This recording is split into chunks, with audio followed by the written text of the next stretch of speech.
welcome to another edition of Designer Who's Fashion Talk. Today, we're going to talk about a topic that is been around for quite some time, but I don't think most people know what it means or actually what it is. But first, one thing I want to say is that things are changing in the environmental. They've been changing for quite some time, but they are accelerating because of the new situations from the pandemic and social distancing and all that jazz, and everyone is afraid of being in presence of other people because they don't want to get infected or spread an infection. And you have some idiots who don't believe anything is real, and they're going forth infecting people and dropping dead. And personally, my thoughts on that is, good riddance to bad rubbish. If you're that dumb to go out and do the thing that you're not supposed to do, you suffer the consequences for your actions. Life. Take a big whiff, because a lot of times it sucks. Anyway, in light of that and how things are changing, the old way of conducting business, particularly retail business, is drastically starting to change. And because of that drastic change, Designer Who, I have to stop saying anyway, Designer Who has been planning to launch a completely different way of doing its business in the retail game.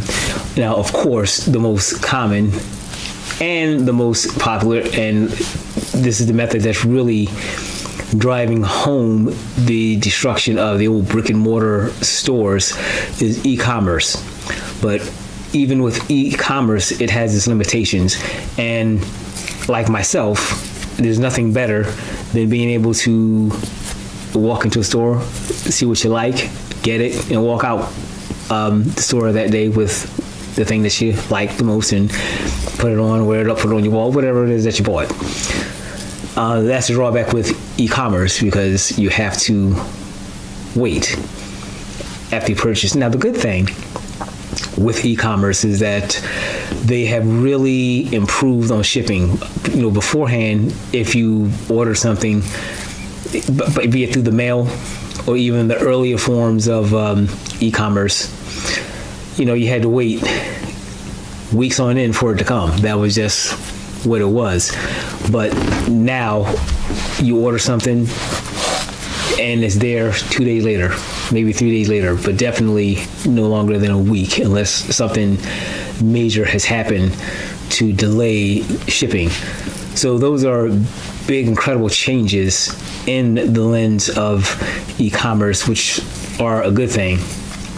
And even more important is that because with e-commerce, you don't have to necessarily have a lot of things on hand or stock, so you can you can be specialized in specific areas. Because a lot of times when you go to look for something that you might have seen online and you're hoping that maybe you can find it in the store, get it then and come home with it, wrong, because the stores don't have it. And what stores usually try to do is they try to stock and keep on hand the things that are going to sell the best and the fastest. Now, because of that, they miss a whole lot of demographics that way. So a lot of times when you go into the store looking for something specific, you're not going to find it. And the only way you're going to get it is e-commerce. The other thing is that with e-commerce is that products tend to be cheaper than what they are in the stores. And the reason for that is because stores, there's a whole lot of overhead behind those stores. E-commerce, the overhead is drastically cut and reduced. A lot of things that you are paying for in the store is based upon, they got to pay that rent.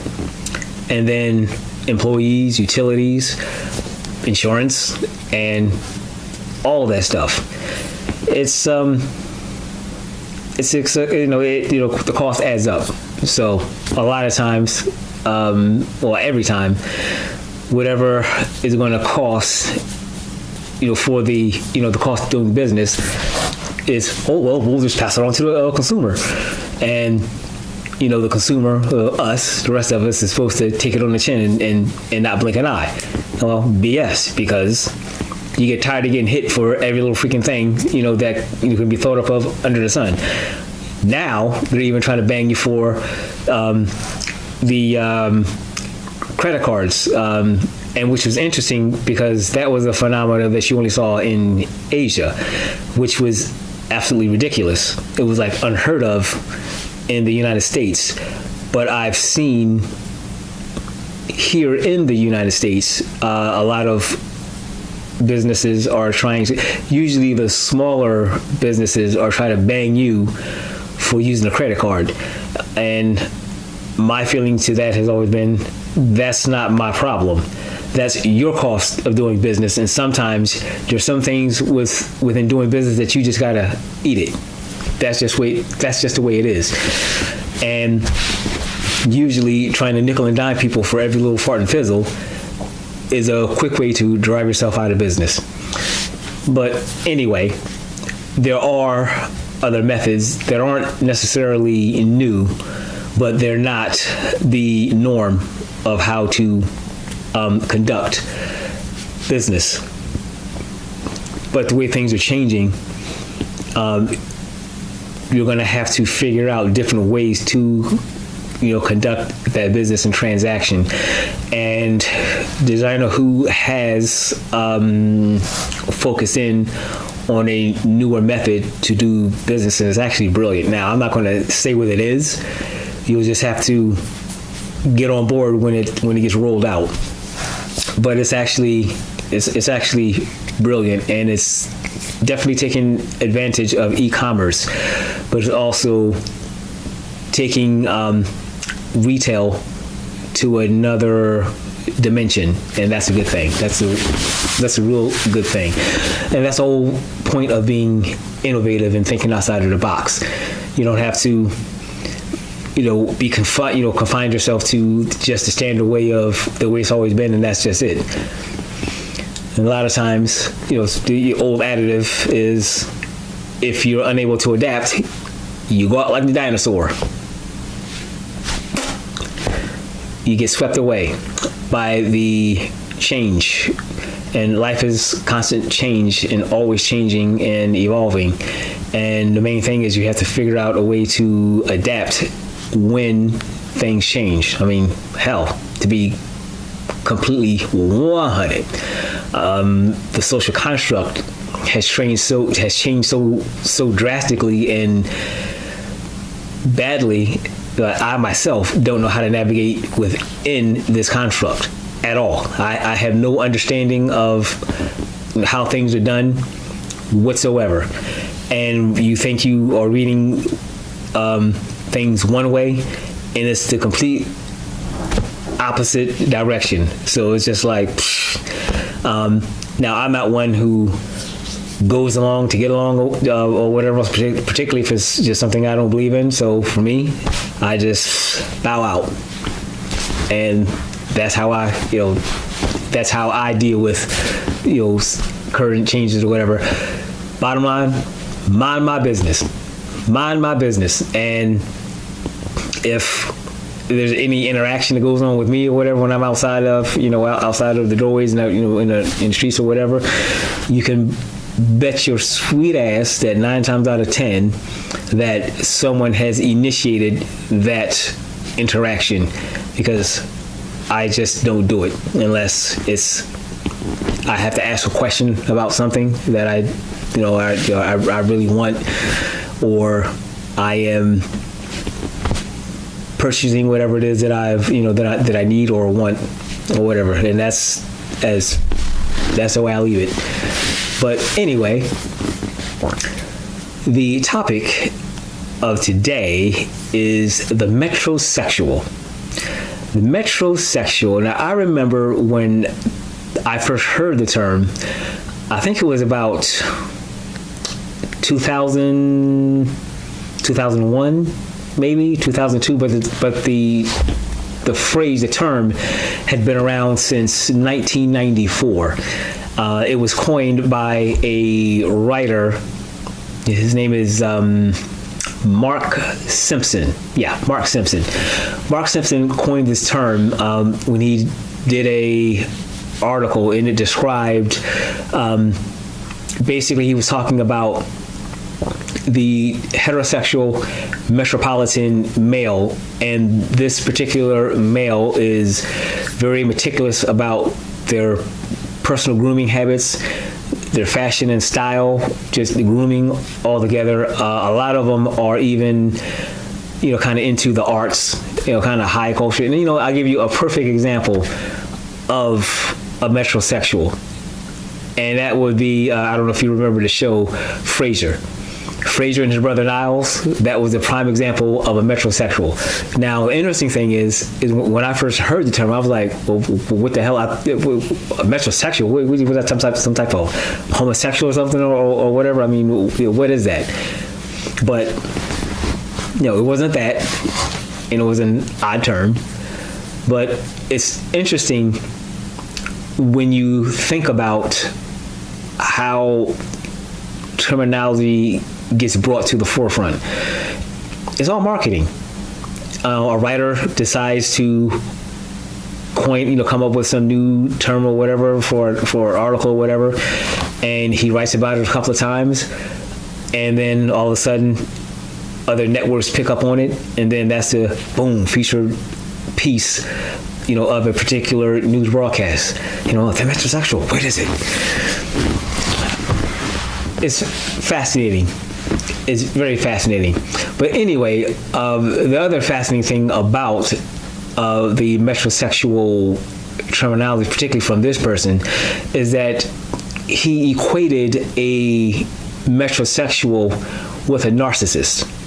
And that's problematic because, someone who is narcissistic, well, ironically enough, narcissism is so common that it's so commonplace that, from what I understand, the psychiatric the psychiatric board, they were considering taking it out of the DSM manual.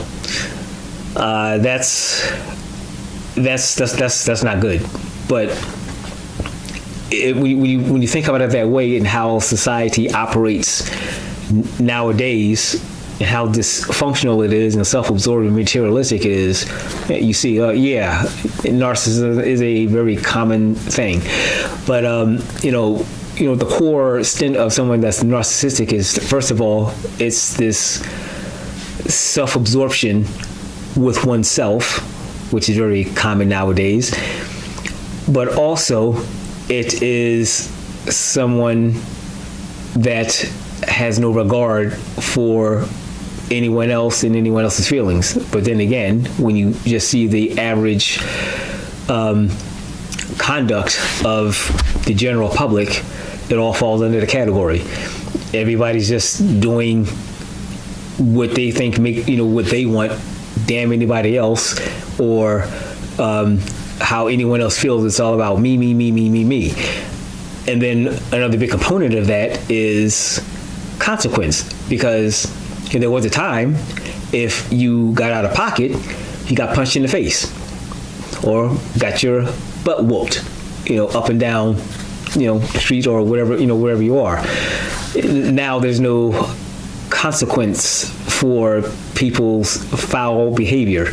And now granted, where we are today is that, but either way, the violence is hyperized, whereas people are such punks today. If there's any type of altercation or disagreement, because most of them don't know how to fight, they have to go and shoot someone, which is, in my opinion, the mark of a coward is someone who's hiding behind a trigger. The gun was the great equalizer for the punk, or also the quote-unquote beta male, We also call them bitches, bona fide bitches. And I said a couple of years ago, we are now in the era of the bitch-made punk. This is their era. Broads seem to like to be amongst these guys or whatever. So be it. Have at it. Yeah, have at it, chicks. Have at it.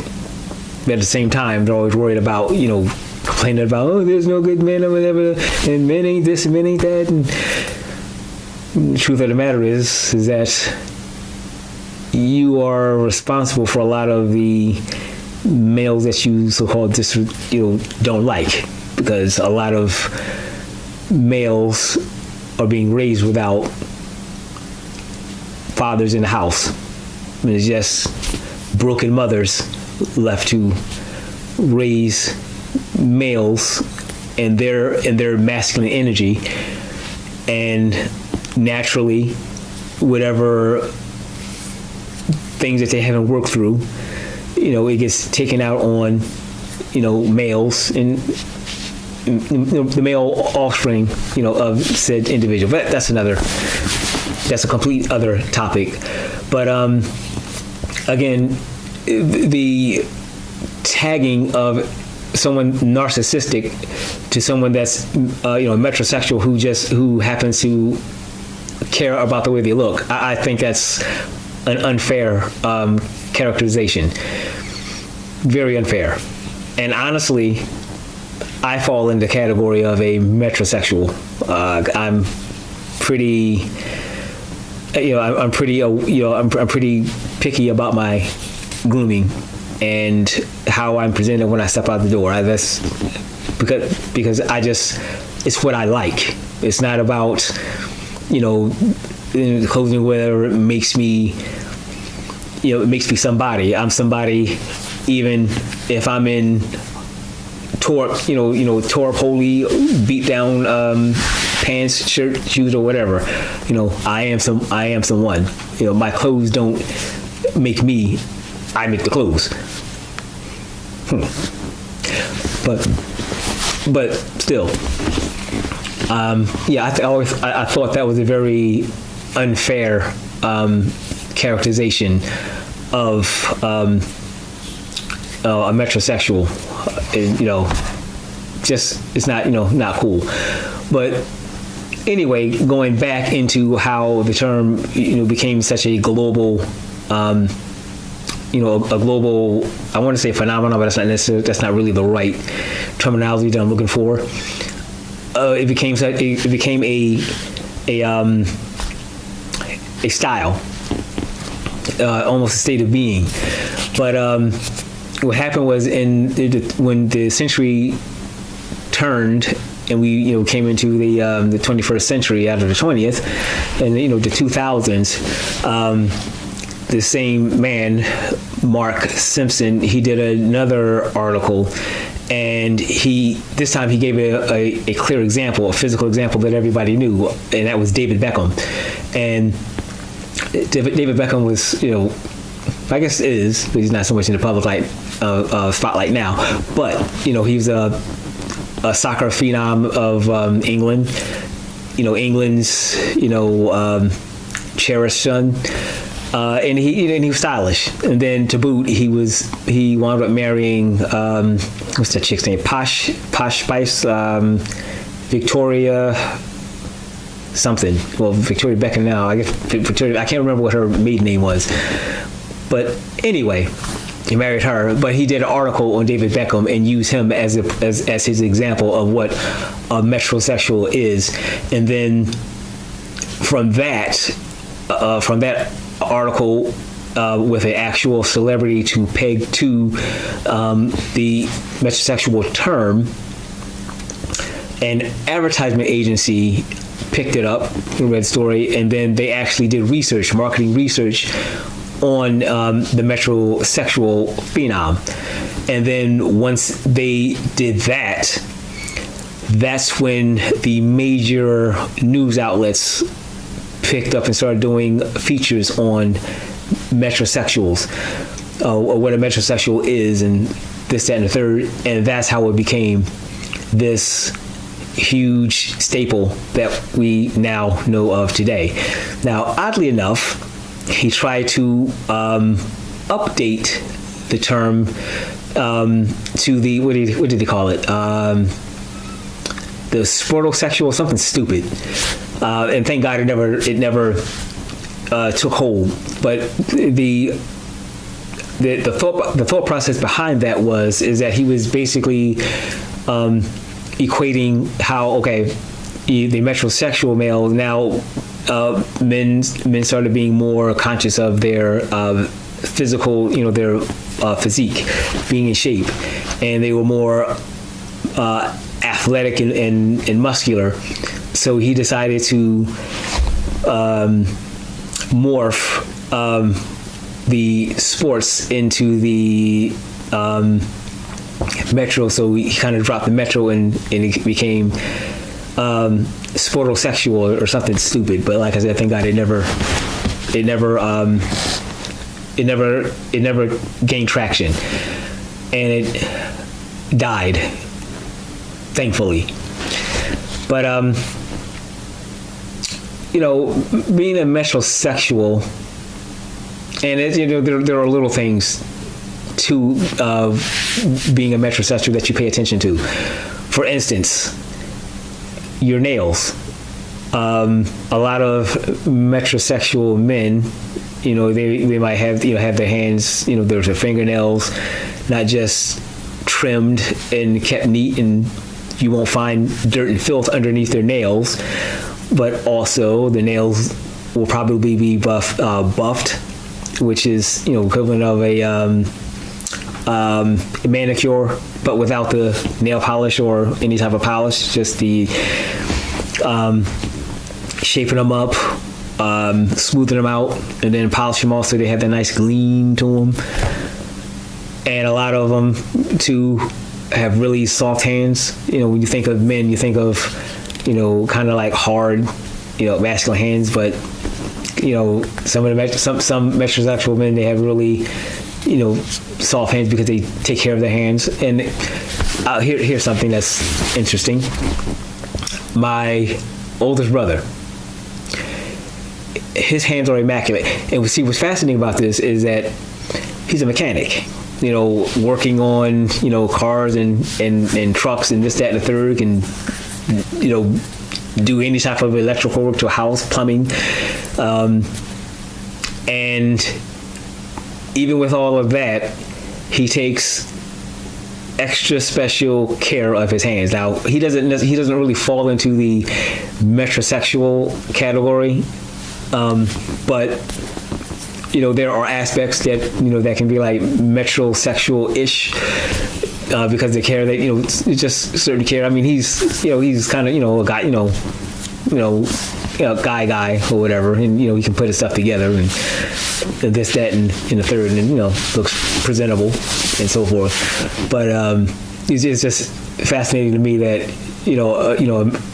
a guy that has such filthy occupation, so to speak, hand-wise. Hands are immaculate. He'll actually, like when he actually goes to work, on a car or whatever, he puts on gloves to protect his hands, and that's a good thing, because your hands are your hands are important, like your feet. I mean, your feet are important. I myself, I will at some point, stick my feet in some nice hot water and soak them bad boys, because look, bad wheels mess up everything. So if your feet ain't right, you ain't right. So I take care of my feet, and I make sure that my feet have the attention that are needed just for my basic moving about and just being able to function naturally and comfortably. See, all of that stuff is important, because if your feet aren't, for instance, like feet, if your feet aren't cared for, they can split on you from the dead skin as it cakes, kind of like cakes up, piles up. After a certain point of time, your skin it just cracks and it splits, and it can be very painful. It can be very painful. So, take care of your feet. Just take care of yourself in general. It's very important. Just to take care of yourself. Hands, it's important. To take care of yourself, and just those little details. It doesn't have to be to any type of extreme, but just basic care. It's important. It's very important, because there's nothing worse than like nail funguses, particularly around your feet or whatever. It makes the nails real brittle and disgusting looking.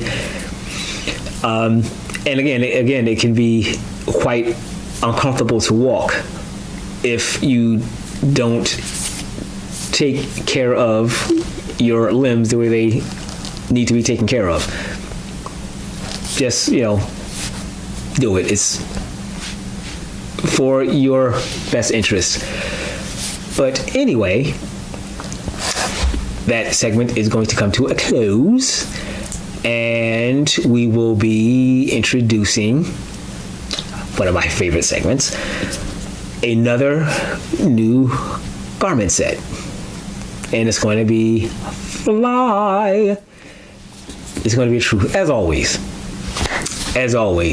And when we come back from that, what's next? The introduction of another brand. This one is going to be, in the lines of fashion.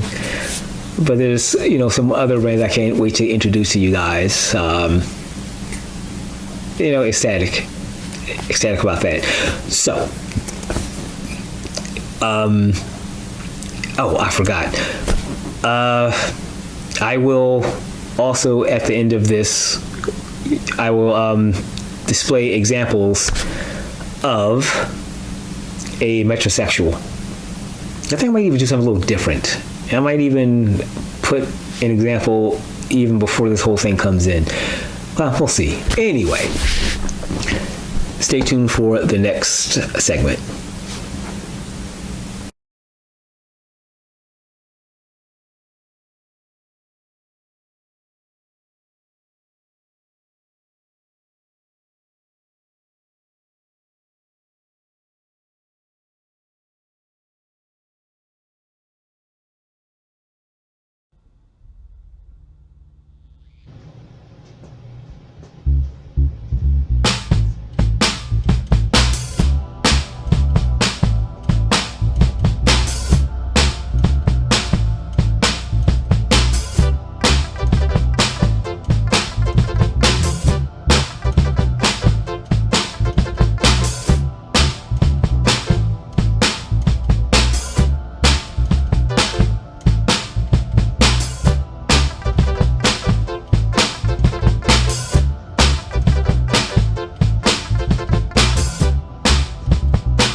Okay, welcome back. I hope you like that presentation, like I said, fly.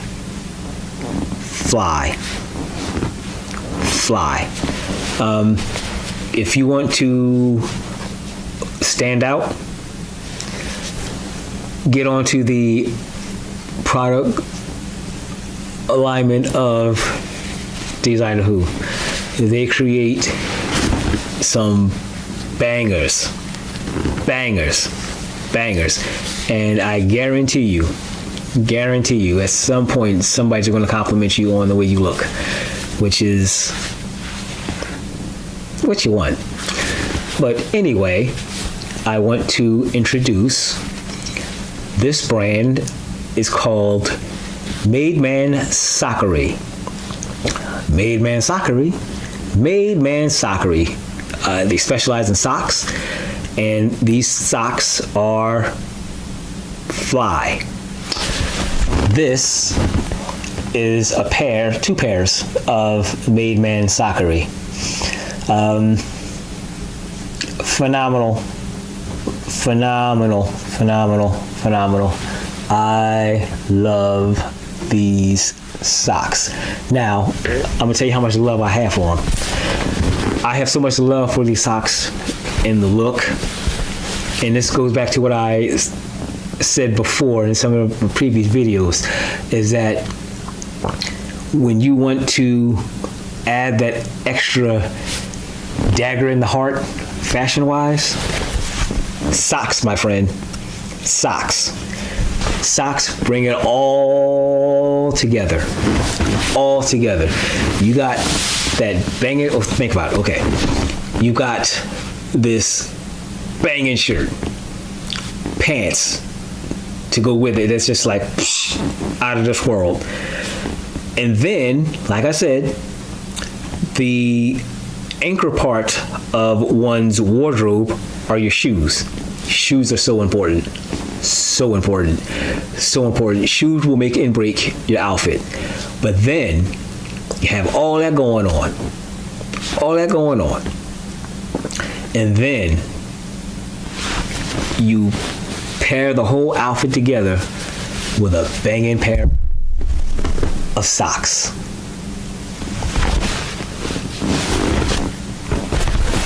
My God. That's just like you've stuck the knife in the chest, the dagger in the chest, and you just killed them. At that point, you just killed them. It's fascinating when to see somebody that's got so much style, and there's so much layer into their style that when you see them, you can't even take it all in. And like a lot of times, with people like that, you'll see them over and over, have different, conversations with them, this, that, and the third. And then the one thing, see, a lot of times, like, there's always that one element to the outfit that grabs immediate attention. But then once you get past that one thing, and then you see more, it's like, oh snap, look at that.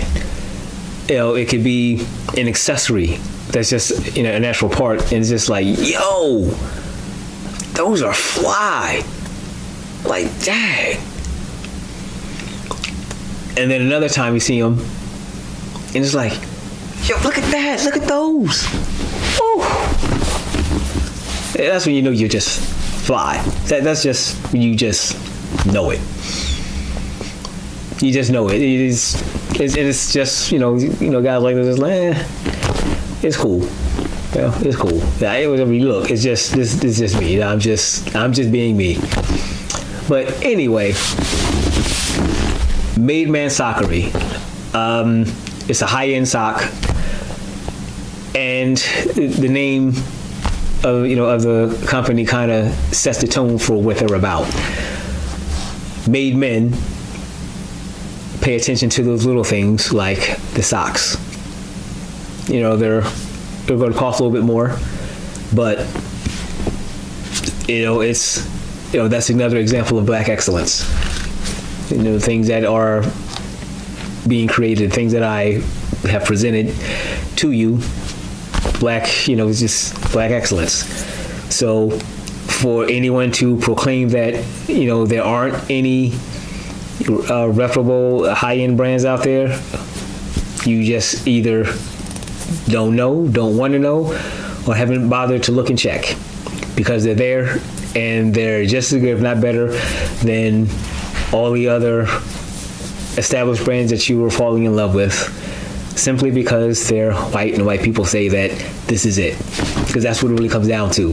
And again, it goes back to what I was saying, within the main topic, marketing. Marketing tells you what's hot and what's not, and the masses latch on to what's hot and what's not. And you know what? Since I'm thinking about it, one of the classic examples of that is a beta male. Beta males are the ones who are trying to get the car so that they can impress the girls and get the girl, but they're mimicking their style from alpha males. Now, look, I'm not an alpha male. I don't claim to be one. I'm just not that. I'm just me. Well, actually, I would fall into the Sigma archetype. And if you don't know what Sigma male, the Sigma archetype is, the Sigma archetype is basically the lone wolf. Sigmas have the attributes of being a leader, but they don't want to be a leader, and they kind of shy away. They're loners. When you see Sigma males, they're pretty much always by themselves. But there's another archetype that's kind of a lonerish too. That's the Zeta male. Zeta males are an interesting breed. Zeta males are, if you know someone that falls into the archetype, that's someone that you have to watch, because the Zeta male, they're loners, but Zeta males actually crave power. So a Zeta male, within the group, they want to knock off. They want to knock the alpha of the group. They're like plotting, how can I knock him off so I can be the leader, leader of the pack. And so basically, the Zeta male is the evil shadow figure lurking behind the scenes, looking to take out the alpha male. Sigma males, they might be around, but they're kind of like off, kind of doing their own thing, minding their business, and that's that. Observing things, watching things, whatever else. But that's a category that I fall in. But the point is, beta males, they want to be, but a lot of times, most betas, they want to be the leader, but they don't have the tools to be a leader, nor the work ethic to be a leader. Now, that's not true for all. Some who are willing to put in the work, that are betas, can put in the work and become a alpha male type leader. It is possible, but most beta males are followers, and they follow behind.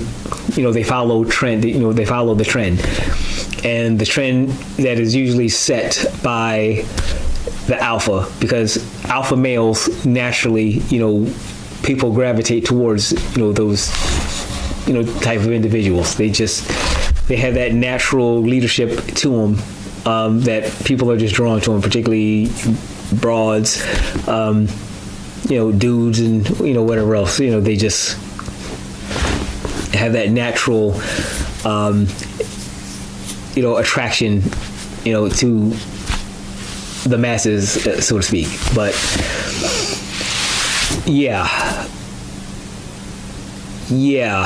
marketing is basically what dictates what people buy into. Good, bad, or indifferent, that's what it is. And I for one have always done my way, done things my way, and my own sense of what I like, and I just go with that. And if you don't like it, so what? But marketing is basically what drives everything. Even a lot of the music that you like, it's driven behind marketing tactics. They've studied you, they've analyzed you, and they tell you, and basically they use that information to put forth what they want you to consume. That's the gist of it. The notion that one particular brand or status symbol is necessarily better than the other, a lot of times that's a falsity that's being sold to you. Break out of that and go for things that you like, things that resonate with you, not because everyone else is doing it or everyone else is listening along to it. It's a follower. And in the archetype, particularly of male, the follower, the bona fide follower who doesn't have any aspiration to be anything other than what they are, is what they call the delta male. Delta males, they don't seek, they're the commoner. They're the average person. They're the average person, the little worker bee. They just, go to their job, keep their head down low, do what they got to do, come home, and that's, boom, boom. They're not worried about trying to ascend the ladder. This is my place. I understand, that place, and that's it. That's what they do. And even with that, be who you are. Be who you are. Be who you are. I will say, if you are, an underhanded, conniving individual, well, that's something that you want to rectify. But then again, if you're true to who you are, what you are, I don't want to be around you, but and most people that experience that aspect of you aren't going to want to be around you either. But cop to who you are and what you are, and leave it at that. But anyway, I rambled on enough. So we're going to talk about what you should have in your closet as far as shoe basics. And this is going to be the fashion tip of the day. And there's another one I'll save it for next. I thought about doing it today because I saw it and it horrified me. But I'll save that for the next video. But we're going to talk about shoes because, like I said just previously, shoes are so important. Shoes will make or break you. But your closet should have these three basics in your shoe. You should have a dress shoe for if you have to go to a semi-formal event. Even a formal event, a dress shoe is required. And you need a dress shoe to go with a suit. Like I said, every man should have at least one suit in their closet. In case something comes up of a formal nature or semi-formal nature, you should have a suit. But dress shoes should definitely be in your closet. And it could be as simple as a simple black dress shoe. Black goes with virtually anything. Yeah, anything. A black shoe will go with virtually any color that you put together, except for the love of God, do not wear black shoes with white pants or a white shoe unless you're going with a theme. There's something within that outfit that's going to match. So for instance, if you're wearing white pants, black shoes, you better have a black shirt. Otherwise, you look ridiculous. If you're wearing all white with black shoes, you look like a freaking idiot. I've never seen anything so stupidly ridiculous in my life than somebody in all white wearing black shoes. If you're wearing all white for the love of God, if you're wearing all white, wear white shoes. Or a cognac. You can get away with a cognac. That can add a little pop to it, but even then, all white kind of requires all white. It just does. And another thing, do not wear black pants with brown shoes. I've seen it, and it's supposed to be some type of high fashion sense. No, it looks ridiculous. Do not do it. Again, for the love of God, please do not wear black pants or a black suit with brown shoes. It does not look good at all. Or cognac. I do not like black shoes with a cognac shoe. Black pants with a cognac shoe. It doesn't bode well at all. But okay, let's take a pin in that. The other thing you should have, the other shoe type you should have some type of a casual shoe or a boot. Those are you need those. That's like the in between. So if you want to wear, say, khakis, and you have a casual shoe, or even a a lot of times, a lot of the loafers today can double as casual and dressy, depending when you go. But there are more casual type shoes that aren't dressy at all. They're casual, but not dressy. And I also put slash or a boot, because a boot even can be dressy. But I'm not really one for boots and say suits or whatever. I mean, boots, like, you can wear a really nice dressy boot with a banging pair of slacks, khaki or whatever, a nice sweater, and Oxford, or the combination of the two or whatever. That's always nice. But a casual shoe or a boot is a perfect in between, and that can, like, with that style, you can a lot of times dress up a pair of jeans or dress it down with the third, which is a sneaker or an athletic shoe. Now, there's a difference between sneakers and athletic shoes. And this hit home when I lived in Asia, because a lot of what you would consider to be a sneaker doesn't have the support of what a sneaker is supposed to have. So what I mean is, if you go to, say, play basketball in that type of shoe, it'll rip right off your feet. And I know this because it's happened. It literally happened to me. I had a pair of they were a knockoff, like a knockoff Nike that I had gotten in Myanmar, in one of their little bazaars or whatever.